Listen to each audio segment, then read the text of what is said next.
हम इंसान तीन चीज़ों से बने हैं, माइंड, बॉडी एंड स्पिरिट। तीनों में से एक भी चीज़ अगर ख़राब हो जाए या एक भी चीज़ सिंक में ना हो, बाकी दो काम नहीं करती।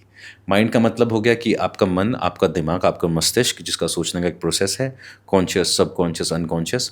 फिर आता है आपकी बॉडी, जो ये आपका शरीर है, जिसकी सेंसेस हैं, जिससे आप इन्फॉर्मेशन को लेते हो, परसीव करते हो, शेयर करते हो, प्रोग्राम करते हो या एक्सपीरियंस करते हो। तीसरा आता है स्पिरिट। स्पिरिट से मेरा मतलब ये नहीं है कि भूत प्रेत या आत्माएं।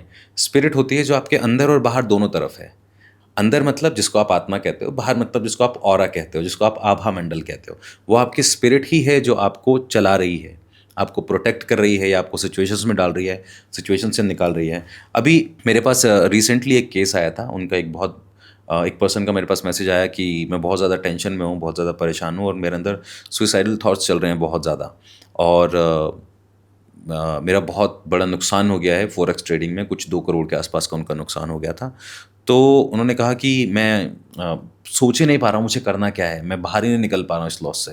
मुझे पता है मैं 1 साल में इसको रिकवर कर सकता हूँ, लेकिन मेरा मन ही नहीं कर रहा है अंदर से। तो बताइए उनका उनका मन, बॉडी एंड स्पिरिट में से सबसे पहले क्या लूज़ हुआ? माइंड। माइंड।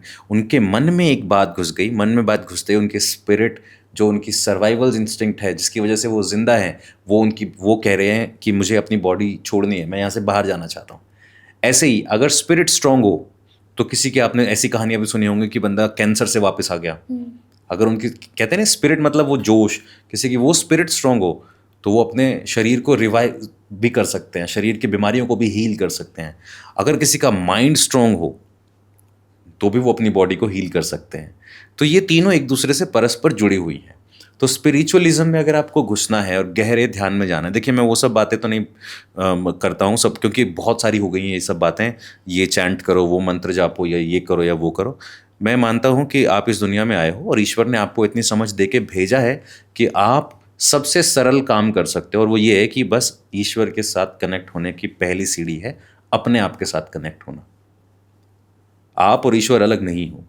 तो अगर आप अपने बॉडी, माइंड एंड स्पिरिट, इन तीनों को अलाइन कर लोगे, तो यहां से आप दूसरों के साथ भी कनेक्ट होना शुरू करोगे। तो माइंड को कैसे अलाइन किया जाता है? थॉट्स से।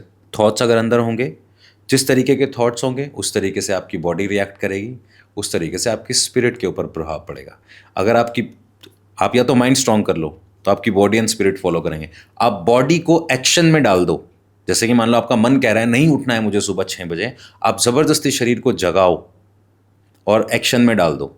आप 21 से 30 दिन अगर ये करते हो, तो अपने आप अंदर से जो आवाज़ आ रही थी नहीं उठना है नहीं उठना है, वो अपने आप बंद होनी चालू हो जाएगी। तो आपने बॉडी के थ्रू माइंड को जीत लिया, जिसको भगवान श्री कृष्ण ने कहा है जितेंद्रिय बनना। आपने अपनी इंद्रियों को पहले जीत लिया और इंद्रियों से मन पे आपने संयम लेके आया, या आप मन को जीत के इंद्रियों पे संयम ले आओ। तो मतलब ये बिल्कुल ऐसा है कि आपने पहले अपने विचारों को जीता, फिर शरीर में वो भाव आना ही बंद हो गए, या आपने शरीर को ही ऐसा ट्रेन कर दिया कि मन में भाव आ रहे हैं मगर आप रिएक्ट नहीं कर रहे हो, फर्क नहीं पड़ रहा है। और जब ये दोनों चीज़ें अपलिफ्ट होती हैं, तो आपकी स्पिरिट अपने आप हाई होती है।